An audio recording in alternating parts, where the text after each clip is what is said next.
Ever wanted to get up close and personal with Blood Red? Well, here's your chance.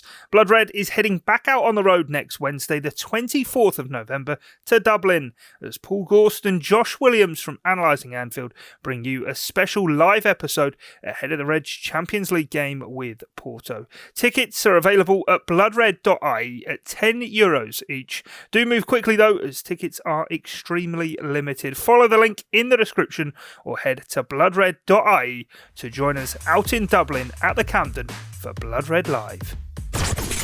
This is the Blood Red podcast from the Liverpool Echo. It's the Liverpool Echo's Blood Red podcast. I'm Guy Clarke. Welcome along, coming to you from three corners of Echo Towers and Paul Gorst's front room. The international break is finally over, but at what cost for Jurgen Klopp's Reds? We'll be discussing the midfield disease, who's available for selection, as well as previewing the visit of Mikel Arteta's upbeat Arsenal. Plus, the team selector and match predictors make a welcome return. To get into all of that, we have our Liverpool correspondent, Paul Gorst, the Squires, and the Branf exploit, Matt Addison. Gents, I hope you're all well. And Gorsty, I will come to you first up. And, well, it feels as though we've just endured the longest 2 weeks possible, but the pain actually is only just starting for Liverpool, isn't it? It does actually, doesn't it? I mean, international breaks are always interminable and never ending and seem to drag on. And the weirdest thing about it is I was off for a week. So I've only had to get through this week and it still seems to be dragging on. But yeah, we are back. Tomorrow, Arsenal come to Anfield. Going to be an interesting one, I think, because Liverpool in recent years have had it quite easy against Arsenal, haven't they?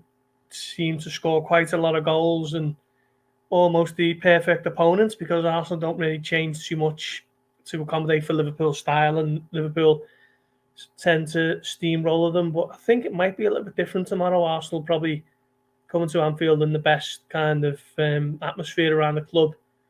Certainly during Mikel Arteta's time, maybe since they won the FA Cup. You'll know a little bit more about that than I will, Guy, but there just seems to be something happening at the moment with Smith Rowe and Saka and loads of young talented players who they can look to kind of build step by step with. So it's going to be an interesting one, and it's certainly not going to be as easy as it was last year when Liverpool barely got out of first gear and still beat them. Was a 3-1 quite comfortably. But yeah, I say about the international break, seems to be more injuries than I initially thought. It was only before when Klopp got asked about it in the press conference and he started reeling off the names that I realised that actually Liverpool do have something of an injury crisis. You know, obviously no Harvey Elliott, Curtis Jones, Naby Keita, James Milner, Henderson and Robertson are touch and go.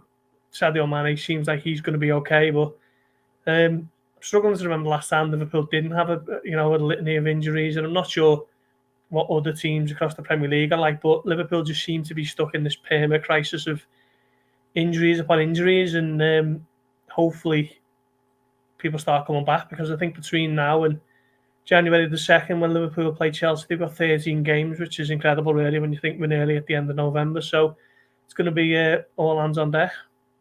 Yeah, Theo, coming to you next. In terms of where Jurgen Klopp's squad is at the moment, as Gorsty said there, until you kind of actually look through name by name and then the positions, it is actually remarkable just how bad this injury crisis has become.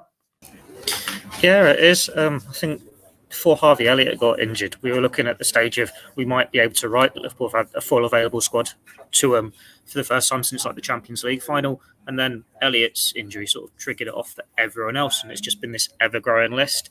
They have got more injuries than anyone else in the Premier League. I think it's 10 at the moment, and there are a couple of let-offs in there, like the fact that we're expecting Sadio Mane to be back this weekend. Divock Origi wasn't really reported as an injury, came off with a dead leg in midweek, and we've seen him training. It looks like he's going to be fine. And from Klopp's comments today, you'd imagine they're not as hopeful on Henderson as Robertson as they were 24 hours ago. And, you know, what managers like this could just be a mind game, not wanting to give the game away against Arsenal, and Liverpool always keep cards close to their chest anyway. But like last season, all the injuries seem to be in defence. Even when they were putting midfielders in defence, it was the makeshift defenders picking up the injuries. And now it's midfield. The most telling thing is Alex Oxlade-Chamberlain is the only senior midfielder not to have an injury this season. And he still missed the game because his missus was giving birth, so he was on paternity leave or whatever the footballer equivalent is. Knowing his injury record, it's like, can you expect him to just be this ever-present midfielder for the rest of the season? You wouldn't bank on it. And then so we know what the injury records of all these players are. Like Fabinho, he always seems to get the odd one, which will keep him out for a few weeks in a season. And it's not talked about the same much as, say, a Naby Keita or even a Jordan Henderson. But when you know you've got the Cup of Nations, when more players are going to depart there, including Naby Keita, Liverpool are down to the bare bones. Klopp's addressed that in the press conference today. He's saying we can't think about letting anyone go. Like when he was asked about Nico Williams' future after comments from Rob Page in the week, they need all the bodies they can get.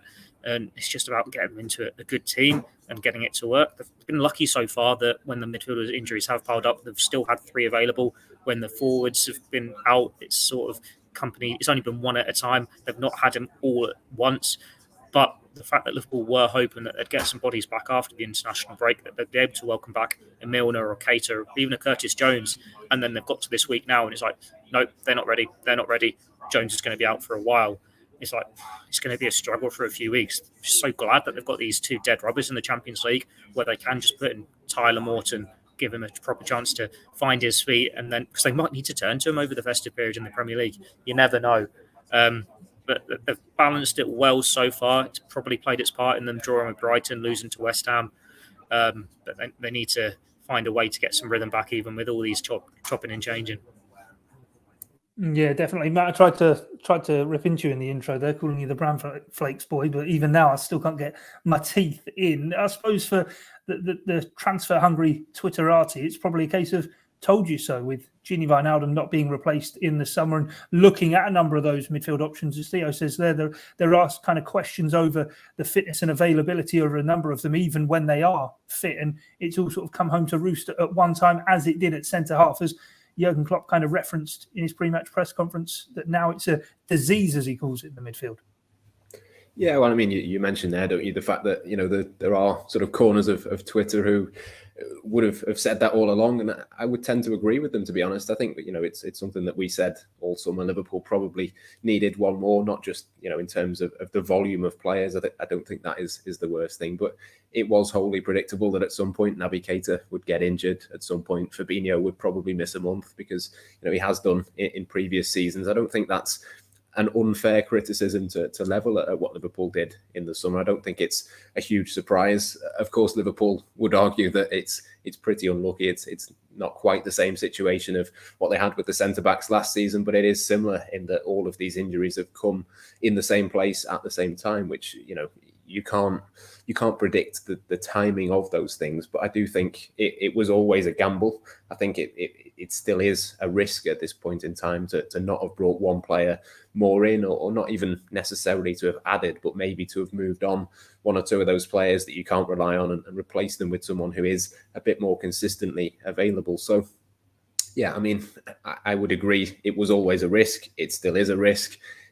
The full extent, though, of how much that gamble has paid off or not, we'll only know next summer. We'll only know at the end of this season. Possibly Liverpool might have an eye on 1 or 2 that they want to do next summer, and they could only do that next summer rather than this. But yeah, until then, it's a conversation that's just going to keep returning, because obviously Harvey Elliott is out. You can't predict that, but maybe some of the others you could predict. And I think, you know, if Liverpool don't win something this season, that is something that we'll look back on and wonder if they did the right thing. But until then, they just have to battle through it, see what happens. As Theo says, the fact that they've got a couple of Champions League games to rest and rotate, again, not something that you probably would have predicted when the draw was made, but certainly something that will play into their hands massively at this point in the season. And, you know, something like that, the injuries, I think, obviously will come on to Arsenal.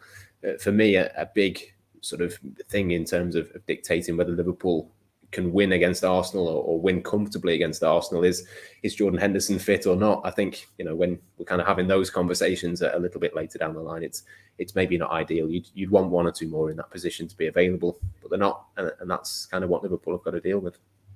Yeah, I suppose Gorsty, once is kind of misfortune, twice is a coincidence now in terms of being short in numbers in certain areas of the pitch. But it seems sort of away from kind of the norm of what we expect from Liverpool, certainly with how things have been run kind of under Michael Edwards and Jurgen Klopp's time, is that things aren't really left to chance. Yes, there are calculated risks taken, but things aren't left this open to chance. So I suppose looking now at Liverpool's run of fixtures, it was kind of looked at off the back of this international break, may well have been a chance to go on a bit of a run ahead of the African Cup of Nations and players going away for that. Is it actually now more a case of make do and get through to the window and then see A, who's fit, and B, if replacements are going to be needed? Yeah, well, they haven't really got much of a choice, have they? I mean, if you look at it at the start of the season when everyone's had pretty much a full pre-season and the numbers are there, I was saying that midfield wasn't as much of a necessity as up front. And I still think Liverpool need another option up front. I'm not convinced by Minamino and Origi's ability to fill in for any kind of particular length of time. Okay, they might be able to come in and do the odd job in the Carabao Cup, and we've seen Origi start in the Champions League against AC Milan, and you'd expect them to be playing against Porto and Milan and against Leicester in this run to give the likes of Salah and Mane a bit of a breather. But if Egypt play Senegal in the final of the African Cup of Nations on February the 6th, is it? Liverpool are going to be without their two best attackers or two most potent goal scorers for, 6 weeks minimum? So I still think if there is an area that they're going to be looking at, it's going to have to be up front for me. And I know the numbers are a bit light at the moment in midfield, but all it might need is a couple of weeks. And you've got a Mill in the back. You've got maybe a Jones back. His injury seems to be a little bit of a freak one from people who you're speaking to. And was it Dr. Jim Moxon was saying this week that it's just a bit of a rare thing that's happened to him with an eye injury. But I still think if Liverpool are to do any business in January and I had the choice, I'd be picking another attacker ahead of another midfielder because Harvey Elliott seems to be progressing quite well. I don't think he's going to be out for the full season. Possibly might see him at some stage in the new year. Naby Keita's got another Naby Keita injury. When's he going to be back? We'll see. Milner, from what Klopp was saying today, doesn't sound like he's a million miles away. And then obviously Fabinho, there's no real kind of worry over him. It's just the fact that he had to fly back from Brazil. Haven't played the full game, I think, against Argentina on Tuesday night. And that's obviously the biggest game in South America, isn't it? So that is pretty much a derby of South America, if you like, the Super Classico, I think they call it. So it's not ideal, but I don't think it's a huge concern in terms of the length of time the player is going to be out injured for. As Theo mentioned there, Oxlade-Chamberlain's fit. Henderson might well be past fit. Thiago is okay. And then we'll just have to see how everyone else comes along. Kind of some leap, though, isn't it, from even pre-season, beginning of the season, Theo? As Gorst was mentioning there, that Harvey Elliott is kind of maybe deemed as the guy who's going to be back fit in time to help save Liverpool. He's going to be coming back from a very serious injury, and he is still only 18 years of age. I mean, not many other clubs in the Premier League, let alone those looking to battle for the title, find themselves in that position. No, they don't. Harvey Elliott used this next stage of Liverpool going forward. Like we've heard them, Trent Alexander-Arnold, I've mentioned this on podcasts before, talking about how Liverpool wanted the right-sided midfielder to push further forward. And Elliott was made for that role. He fitted in perfectly. And it was only 4 or 5 games, but we saw him linking up well with Salah. We saw him linking up well with Trent. And then he fell out, got his injury, and he's not in the team. And it's just seeing who fits into that role in his absence. And that's maybe where they've come unstuck a bit, because players can't do it as well as him, because they don't have anyone who's cutting in. Oxlade-Chamberlain didn't look as comfortable. Thiago doesn't look as comfortable. Henderson doesn't look as comfortable more offensively. And it's like, well, Keita does, but you can't rely on him to stay fit. And it's like, well, what is the feeling with Harvey Elliott here? Because when Liverpool said he was injured, he would be back before the end of the season. They didn't want to put a time scale on it, which is fair enough. We spoke to physios ourselves, and they were talking like March, April time. But now he's back on the grass, and you're thinking, well, how long does it take to build the strength on it? Could we be seeing him in January, in February? Because if he is ahead in his progress, he could be a big boost if he can come back for some of the winter period, and especially with the Cup of Nations. But then you don't want to rush him again because it's a delicate injury. And if he gets another setback, that's another body down for however many months. I think it's one where fans maybe forgotten him almost because he only played a handful of games and forgot he probably was first choice on merit. It wasn't just a case of everyone was injured at the time. He was getting in the squad ahead of the likes of Oxlade-Chamberlain or even James Milner, players like this. And it would have been the same, I think, when others came back. It was just getting them all to fit in together. But you shouldn't be worried about putting this focus or attention or its importance on an 18-year-old because he's good enough. The issue is coming back from injury. Like, you don't want to put the pressure on him and relying on him when he's got that to come back from. But when he's fit and firing again, I think he's proven, even in the snippets we've seen so far, that he's good enough for this Liverpool starting 11. Whether he can keep it up for half a season, a full season, we don't know. It's too early today.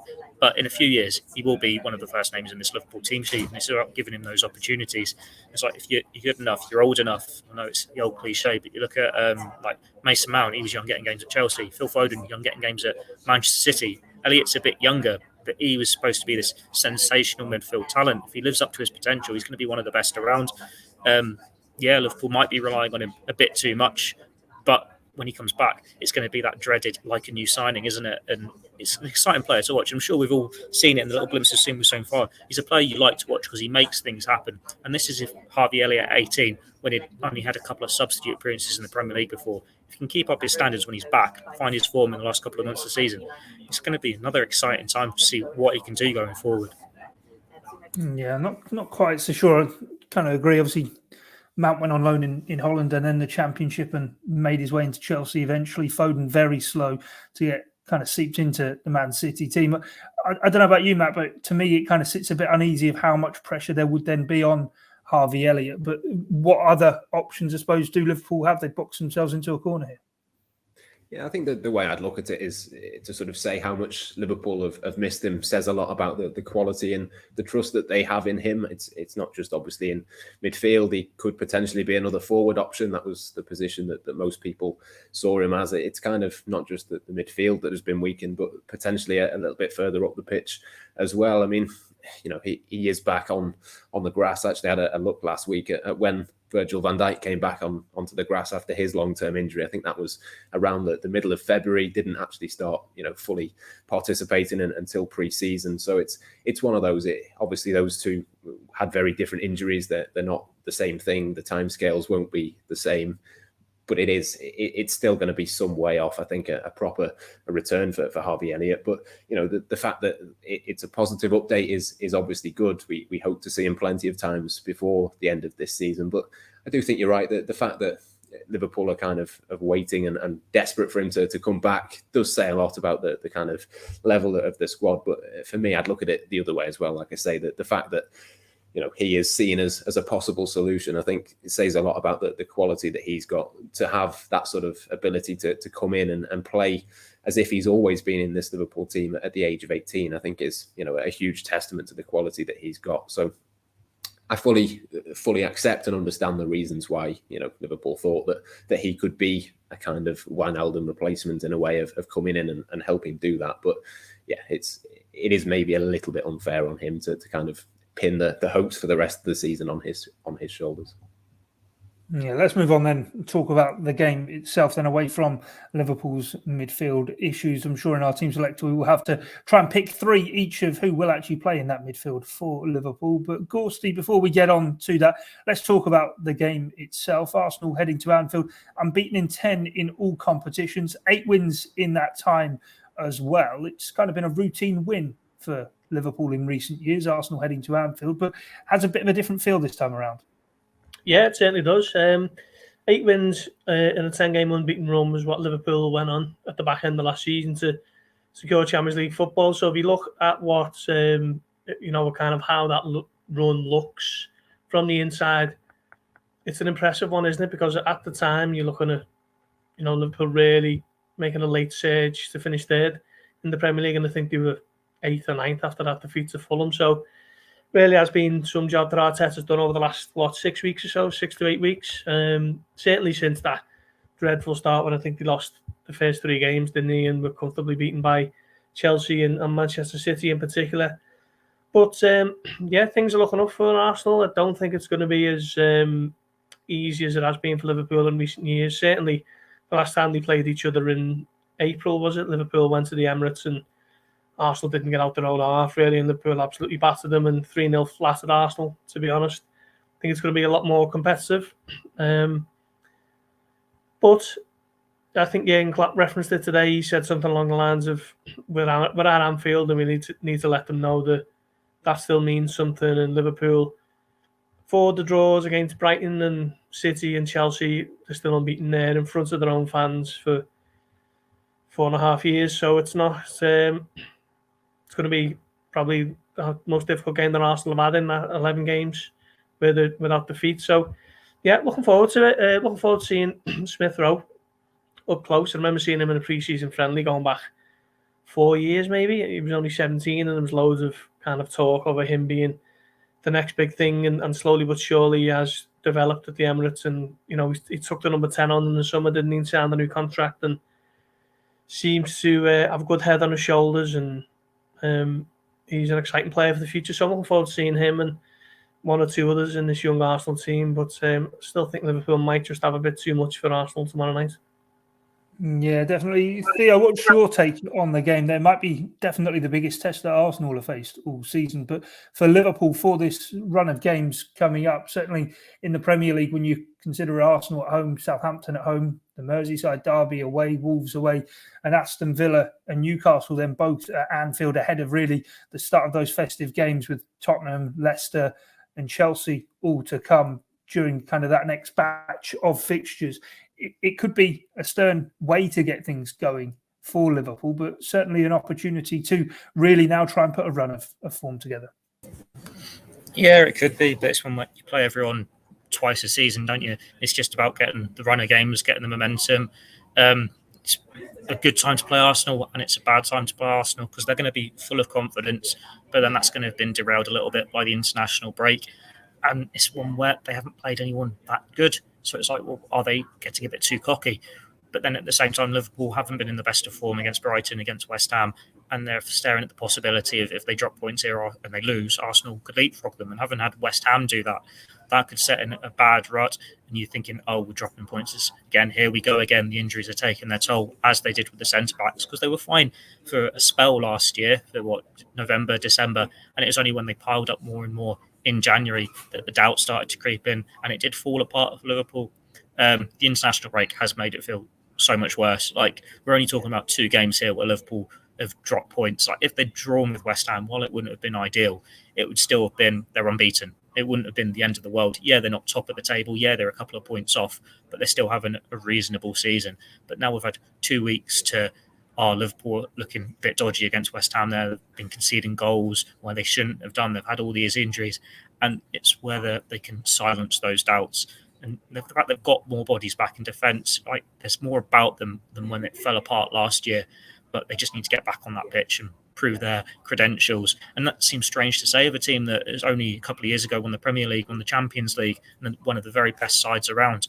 But it always seems to sting them that little bit more. Like, we talk about whether clubs need transfers compared to like Cities and the Chelseas, but the agreement is always that Liverpool have the lightest squad, and it does come up cost them when they get these injuries piling up. But they've still got a good enough 11 to get results. It's just getting that rhythm going, because you can't rely on Mohamed Salah to bail you out every week. Like, sometimes this season he has been brilliant and they've steamrolled sides and they've been amazing to watch. Other times they've been a bit more fortuitous to get results, and then it started to come on a bit unstuck before the break. Now you're looking at it, well, Oxlade-Chamberlain's not had international duty, Thiago's not had international duty, and midfield is going to be so crucial for Liverpool when these are the few players they've got left in it. Hopefully it's been a good international break for them on the training field and they can recharge their batteries somewhat. They might not be able to call on Henderson or Robertson, but you still got Tsimikas in the wings. There is enough there to not write Liverpool off completely, but they need to get a win so they can start another good run and go on another club record unbeaten run, fingers crossed. Yeah, it'd be interesting to see how it plays out. But Matt, one of the guys who's been crucial kind of when Arsenal have come to Anfield in recent times has been Roberto Firmino as well. And we've spoken a lot about the midfield, but even kind of issues elsewhere around the team. Yeah, no, I think he'll be a huge loss. I mean, he's obviously a huge part of the way that Liverpool play, but I think we have seen that against Arsenal. I think Arsenal's defenders, obviously Ben White has come in, and maybe they're slightly different now, but I think certainly in the past, possibly still the case at this moment in time, they do sort of lose concentration a little bit at times. I think, the Arsenal defence generally, I think it would be fair to sort of point that criticism at them. And I think when you've got someone like Roberto Firmino, who is very obviously good at pressing and sort of taking advantage of those moments, but also can sort of drift away from them and come back in. I think, you kind of see that, more and more against these sorts of teams. And I think he will be a huge loss in terms of the way that Liverpool do play. But Liverpool have got, other players that can come in. I think Diogo Jota isn't necessarily as good at the pressing or isn't as good at the same things as what Firmino does. But, you'd still fancy him maybe to score a goal inside the 6-yard box, for example. There's certain other strengths that he's got. So I think as long as Sadio Mane is fit and Jota and Salah are alongside him, as we expect them to be, I think, that front three is more than good enough to cause Arsenal problems. And, Liverpool's problem this season has not been scoring goals. Obviously, Mohamed Salah has done that with most regularity, but there's other players that can come in and do that. The issue, I think, will be more the midfield. Can Liverpool control it? Can they not leave themselves, wide open in terms of the defence, as we saw against Brentford and West Ham? I think the key for me is not who's up front in this one. It's absolutely the midfield. That's why I mentioned, the importance of having Jordan Henderson rather than Alex Oxlade-Chamberlain in there. I think that could be huge. I think if Liverpool dominate the ball, control the game, and don't let Arsenal counter-attack them and stream forward, I think Liverpool have got the better quality and they will win. The problem comes when you leave yourself exposed. And I think, to have a Thiago, Fabinho and Henderson midfield, I think you'd really have to fancy Liverpool to come out on top in that battle.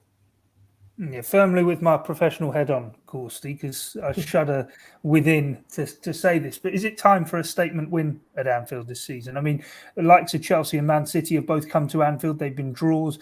There have been moments so far through the Anfield season to really get the fans going. But it feels as though this game against a perceived top six side, and I'll get there before you guys all rip me apart, that Arsenal haven't been that over the last few seasons, but that now really, if Liverpool are to be a title contender, it's time to show their credentials in one of these big matchups of actually putting a few on a team. And Arsenal normally have been the side of fallen to that.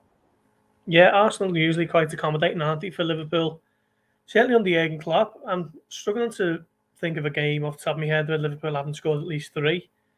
And yeah, as you rightly say, it's been a little bit slow this season at Anfield. The Burnley game was good just because that was the first home game with fans since the Atletico Madrid game in what was around about 18 months. Liverpool were quite comfortable against Crystal Palace, but that 3-0 win was one that was kind of marched to it in a weird way. Like, Liverpool have scored 3 loads of times this season, but it's never really looked like it's been a completely dominant performance. That was certainly one of them. Chelsea defended really well in August, particularly when they went down to 10 men. City, fantastic in that first half. You can't really grumble with that being a draw. But yeah, at some point, Liverpool are going to have to kind of make Jurgen Klopp's statements come true. I mean, he said, didn't he, that we need to let people know that this is Anfield. And this season, it hasn't really been that way. I don't think they've ever really looked in too much jeopardy in terms of losing that record at home in front of the crowd, if that is an actual record and not just me clinging on to it. But they haven't played incredibly well where we've seen them on the road sometimes, such as Watford and Atletico Madrid and Old Trafford, of course. Yeah, I'm just thinking about Madrid. Actually, Liverpool were very good against Atletico at Anfield. That was a bit more like it. But yeah, it's a good point. I hadn't really thought of that. Maybe Arsenal will show up and be nice and willing to take another hammer, and we'll find out tomorrow. Oh yeah, no, I really hope so. I say through gritted teeth. Liverpool, actually looking at the stats as you were saying, that haven't failed to score. under 3 goals in a Premier League game at home against Arsenal under Jurgen Klopp's tenure. But of course, there was the game that Gorsty made you nearly pack it all in last season, the goalless effort in the Carabao Cup that you've banished from your memory. But yeah. Exactly. But other than that, it has been 3 goals or more in all of those games. Theo, before we move into the team select, because I want to give it a bit of time, obviously, with what we spoke about at the start, the midfield issue, is this game then maybe an ideal opportunity, an audition for Kostas Tsimikas to maybe take on that left-back berth? He's looked brilliant all season, but if Robertson is to be out, maybe these are such moments where he can seize the opportunity full-time. Full-time is probably a bit of a stretch at the moment. Like, Robertson's not been in his best moments so far this season, but I don't think we're there yet where you're talking about Andy Robertson losing the place for the foreseeable. It's just going to be a case of balancing them going forward. We've had games this season where Tsimikas has come in, Robertson sat out, and Tsimikas has played better, but it's not been enough to keep him in the side. He's coming in, he's looking more dangerous offensively. He's coming to terms with it defensively. He's looking very exciting, or as exciting as you can be for a fullback. It's a good chance for him. It's one where with Andy Robertson, you don't want to take risks with them. They've got so many injuries already. And from when they're not in team training yet, I know Jurgen Klopp said it's going to be a late call on whether they can play or not, but you don't want to just put them in for the sake of it, risk them getting another one, and then you're just without these players for a longer term. But that's what Tsimikas brings at the moment. Like, the fact that you can sit here and comfortably say, no, Andy Robertson, it's not the end of the world. You can put Kostas Tsimikas in and you don't have any real doubts about that position there. That's a testament to him, because it would have only been a year ago when we thought that Liverpool had signed someone who wasn't going to cut it and that would be sold after a year, 18 months, or just be farmed out on loan. And the fact that he's managed to settle, force his way into the reckoning, that we have these conversations, shows that I suppose that the people behind the scenes at Anfield know what they're doing, the scouting team. Like, they found another good one. It'd need to do it more consistently for me to be able to say, oh yes, he can take Andy Robertson's place long term, but he's got time on his side. He's still relatively young in terms of a fullback, and we know they're going to need to balance between the two. They'd have split between the two more last year if it hadn't been for the fact that they had so many injuries elsewhere. Klopp said that himself. But now we're going into this festive period where you're going to have a League Cup quarter-final, you're going to have an FA Cup third round, you've got 2 Champions League dead rubbers, and then all Premier League games in quick succession. When you're playing every 3-4 days, it's going to be rotating between the two. And the bigger concern is when Robertson finds his form again, not whether Tsimikas is able to stake another claim. So I think Tsimikas has gone beyond expectations already this season. I'd start him tomorrow. Got no doubts he'd do a decent job. He can put some good crosses in the box. He can get forward and cause a threat. But the thought in the back of my mind is, when are we going to see the best from Andy Robertson again? He's not having a bad season, but we've seen so much better from him. But then it's the same for Liverpool, isn't it? They're not having a bad season, but we've seen more from them. We've seen them play so much better in the past. You got a couple of highlights like United, like Watford, like Atletico Madrid. You just need them to explode into life. And I'm sure when Andy Robertson is back to his best, that's when Liverpool will be firing on all cylinders as well. Yeah, start Tsimikas and still get to see Scotland's best left back at Anfield, eh? We'll have to. He's not first choice for Arsenal, is he? You got, was it Nuno Tavares or whoever it is? Tierney's right down the pecking order, isn't he, at the Emirates these days? Knew I'd get a bite there. Team selector time, though, guys. Let's get into it. In goal, Alisson, Becker. Matt, do you want to take us on the defence? What are you expecting? Yeah, I think you've got to go as strong as possible. So I think, obviously it kind of picks itself, that being the case. I think Tsimikas will be there in complete agreement with Theo. I've no sort of worries or concerns about that. I know I spoke to a couple of Arsenal fans earlier today, and they kind of asked me, do you not think that if Tsimikas plays, that's something that Arsenal can target and, give the ball to Saka as much as possible? And, I just don't think that the perception is right at all if that is the case. I think, you'd have more sort of confidence with him. I think there was a genuine conversation of should he come in even before the little injury to Robertson. So, yeah, I'd be more than happy. It will be his biggest test, but I think, you've got to give him that test and give him that opportunity at some point. And I think, he absolutely deserves that. So, yeah, Tsimikas at left back. Obviously, Virgil van Dijk will play. For me, Joel Matip has to play alongside him. I think he's, had maybe not the best last couple of weeks, but before that was absolutely immense this season. And obviously, Trent will play at right back. So I think for me, it's the back 4 or 5 with Addison is fairly straightforward. In full agreement with that, guys? Yeah, I think so. I think with Tsimikas, this is the exact reason he was brought in. So Robertson isn't demanded every minute of every game, and there have been a few, shaky performances this season. Thinking of Brentford away, the last game against West Ham, he wasn't at his best there either. So Tsimikas hasn't really put a foot wrong. So if Robertson isn't quite 100%, then no issue at all starting Tsimikas and putting them in there alongside the other four who Matt's mentioned: Addison, Trent, Matip, and Van Dijk. Well, Gorst, you mentioned that's time kind of when Liverpool can call upon Tsimikas. That's why he's there. I suppose why you're our Liverpool correspondent is so you can work through the minefield of what Jurgen Klopp's midfield should be against Arsenal. I mean, which options does he have? Is it pure necessity, or what do you think he'll be doing?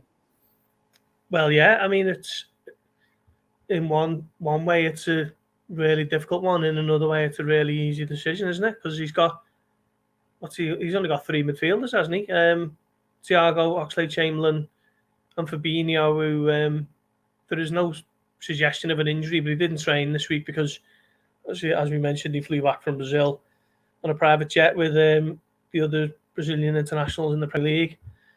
I think he'll train this evening. Probably as we're recording now, actually, they're in training. Just a question over Henderson, isn't it? But if he's not 100%, then you're going to have to go with Thiago and Oxlade-Chamberlain. But I think Thiago, Fabinho and Oxlade-Chamberlain actually isn't a bad blend, really. I think that's possibly a little bit of everything. And Oxlade-Chamberlain, probably the Liverpool midfielder with an eye for a goal, isn't he, more than most? So it's not the end of the world if that is the makeup of the three tomorrow. And the old thing of coming back to haunt a former club as well. So if there's any game to drop him in for, probably is at home to his former employers. Theo, do you go along with that, or would you do whatever you can to get Jordan Henderson out there? It depends how fit he is, what the injury was, and how long you're risking him being out, because he's a player who does pick up these injuries every so often. Because of the injuries elsewhere in midfield, he was playing every game before the international break. So I suppose it's not a surprise that he has picked up something at the end of it. And when they're so limited on bodies, you don't want to risk him unless you're sure you can get through 90 minutes with no risk at all of picking up any setbacks. So as Gorsty said, there's not really any other options. Like the alternative would be if you're reluctantly putting Trent in midfield, and now Nico Williams has had a great international break and he can stake a claim at right back, but we know Jurgen Klopp doesn't see him as a midfielder. When Gareth Southgate played him there, I think in September, he said, why would you put him there? He's the best right back in the world. I'd maybe understand it if he was a number 6. So talking, well, if Fabinho's not ready, maybe, but Arsenal's not the game to try that out, isn't it? If you want to try Trent in midfield, just have that option. You do that against Porto and AC Milan in the Champions League when you know there's nothing at stake, just to see if the experiment works. So it's going to have to be those three, Oxlade-Chamberlain and Thiago and Fabinho, unless Henderson can come through this fitness test with flying colours. But even then, there's a concern in that midfield because Oxlade-Chamberlain and Thiago, they haven't looked as comfortable on the right-hand side. They've always looked a bit better on the left. So getting that balance in there, it's going to be tough for Jurgen Klopp. But at this stage, it's need-must. Can't imagine he's going to be throwing in a Tyler Morton. It's going to be not the tried and trusted. It's going to be the experienced ones because he's got a few other options. Yeah, no, definitely. Matt, what's your take on the midfield for the Arsenal game?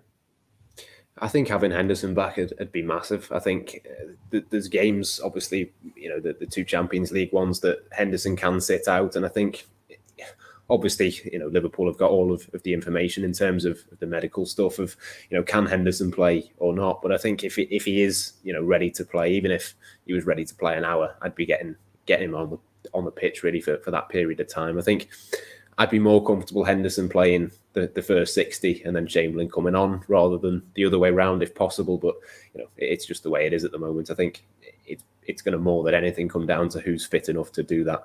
If Henderson's fit enough, he'll play. If he's not, he won't. It's as simple as that, really. Don't smack me down on this one. I'm going off on a bit of a tangent, though, Gorsty. If there was ever any time to try Trent in midfield, and I'm not saying Arsenal's the game, but I mean, maybe this batch of fixtures, whilst there is a shortage of midfield players, may well be it, especially when you factor in the form that Nico Williams is in. He was brilliant for Wales during the international break, and albeit has even played a bit further advanced for Liverpool at Preston earlier this season in the League Cup, and Jurgen Klopp was asked about him in the press conference. I just wonder if his form would kind of actually make Liverpool think, we have someone there we could put in at right wing back, right full back against a lesser opposition maybe, and Trent could go into that 6 role. Yeah, you put forward a decent enough case for that there, guy, but I just don't see why you'd meddle with what served Liverpool so well for 4 years now with Trent being at right back. I just think the way he plays, the way Liverpool play, that whole system is just geared to get the most out of him as an attacking force. So meddling with it is risky. If it doesn't come off, if it doesn't quite work, you're going to get pelters, aren't you? Klopp's going to get moaned. Alexander-Arnold's going to come under fire, and so will Nico Williams, really.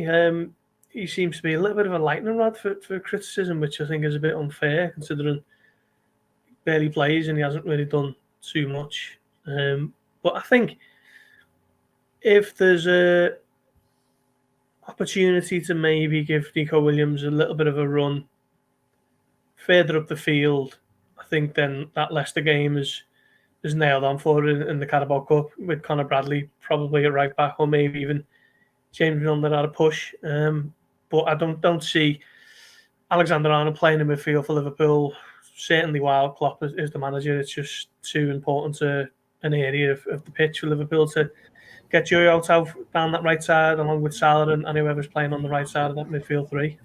I would say it's potentially a mistake they made last season, wasn't it, when they had the injuries, and rather than turn into a Reece Williams or a Nat Phillips at first, it was putting the midfielders there. So know you had that weakness at centre-back, but you made your midfield weak to cover it, and it was these round or square pegs and round holes, and it didn't quite work. It made the spine weaker as a whole, and Liverpool looked a lot better when they had these lesser names who were actually centre-backs at centre-back, and the centre midfielders were in their strongest positions. So you'd like to think that having learnt from that mistake and them getting top 4 by turning on its head and having players in their preferred positions, that would be something where they'd stick with it now and say, right, Trent's right back, that's his strongest position, that's where we want him at his best, and we're just going to have to make do in midfield. One alternative we've not mentioned is a formation change. They could do 4-2-3-1 with Origi leading the line or Minamino as a number 10.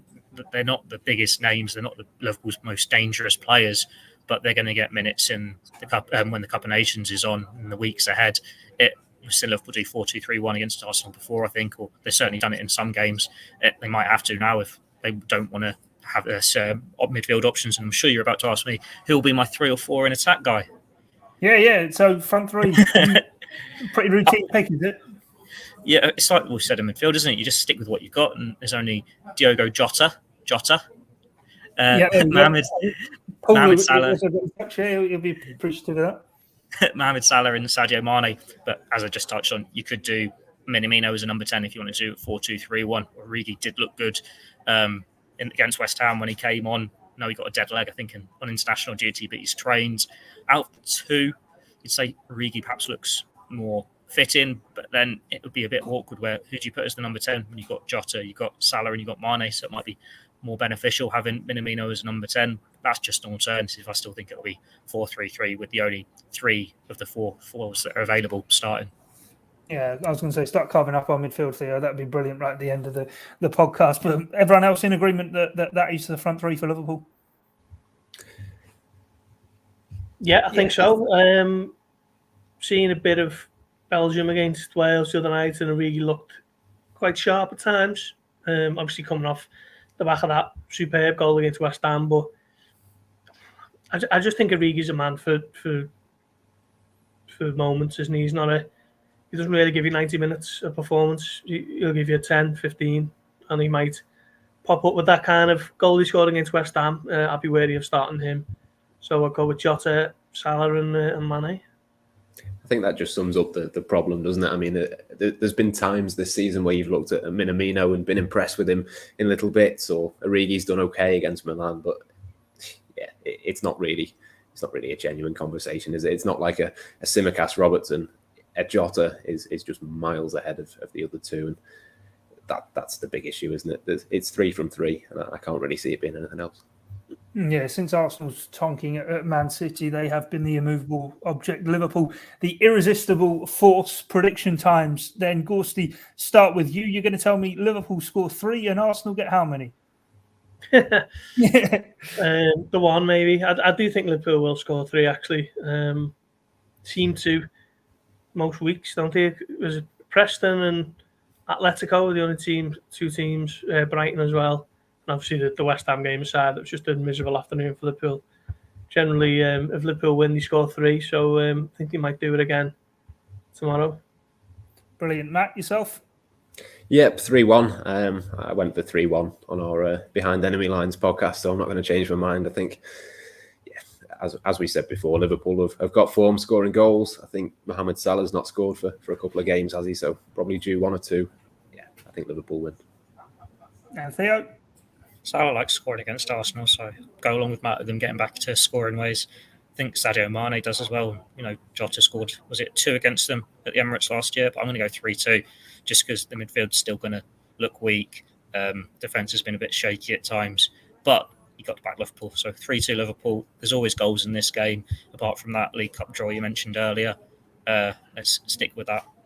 Yeah, year before in the League Cup, it was 5-5, wasn't it? Well, before the tears start streaming down my face, then let's wrap it up here on Blood Red. Those are predictions. Do make sure to check out the link in the description to the Blood Red live event that is taking place in Dublin on the 24th of November. Gorst will be over there ahead of the Porto game to then watch it with those who decide to join him in Dublin for a pint. Go to bloodred.ie for tickets, just €10 each. And they are going quickly, so do get in there. But that's it from us for this edition of the Blood Red podcast. From myself, Guy Clarke, Matt Addison, Theo Squires and Paul Gorst. Thanks for your time and your company. It's bye for now.